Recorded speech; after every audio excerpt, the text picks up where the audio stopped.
Everyone, আজকে আমি আমার মিনি কিচেনে পুডিং বানাবো। এর আগে কিন্তু এরকম ডেজার্ট আইটেম আমি আমার মিনি কিচেনে বানাইনি। তো আজকে ফার্স্ট টাইম বানাবো, কেমন হবে না হবে সেটা কিন্তু জানি না। তো বানানো যাক। আমি আমার একটা ছোট্ট পাতিলে ক্যারামেল করে ওটা শক্ত হওয়ার জন্য রেখে দিলাম।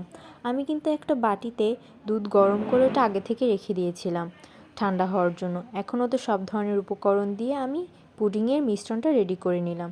আজকে আমি আমার পুডিংটা এই ছোট পাতিলে রেডি করব। তো এর জন্য আমি ওর ভিতরে পানি দিয়ে গরম হওয়ার জন্য রেখে দিলাম। এখন আমি আমার এই ক্যারামেলটা শক্ত হওয়ার পর এর ভিতর দুধের এই মিশ্রণটা ঢেলে দিচ্ছি। এটা কিন্তু আমার শক্ত হওয়ার পরই ঢালতে হবে, না হলে কিন্তু নষ্ট হয়ে যাবে। তো আমি এর ভিতর দিয়ে দিলাম। এটার ভিতর ঢুকাতে একটু কষ্ট হয়েছে, কিন্তু তাও কোনো সমস্যা হয়নি অতটা। এটা প্রায় 20 মিনিট জ্বালানোর পর আমি এটা বের করে নিলাম। এখন কিন্তু এটা অনেক নরম, তো আমি এটা এক রাত ফ্রিজে রেখে দিলাম। তো তখন কিন্তু এটা শক্ত হয়ে গিয়েছে। এখন আমি এটা মোল্ড আউট করছি। এটা অনেক ভালোভাবে হয়েছে, অনেক ভালোভাবে জমে গিয়েছে।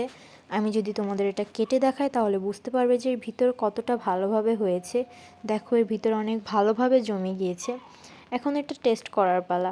আমার এই ভিডিওগুলো যদি তোমাদের ভালো লাগে তবে ফলো করে আমার সাথে থেকো, আর কমেন্টে জানিও আমার পুডিংটা কেমন হয়েছে। তো আমি এটা এখন পিস পিস করে কেটে নিচ্ছি। তো এটা আমি সবাইকে টেস্ট করতে দিব। ফার্স্টে আম্মু টেস্ট করলো এবং বলল যে এটা অনেক মজা হয়েছে। দেন তারপরে আমি সবাইকেই দিলাম।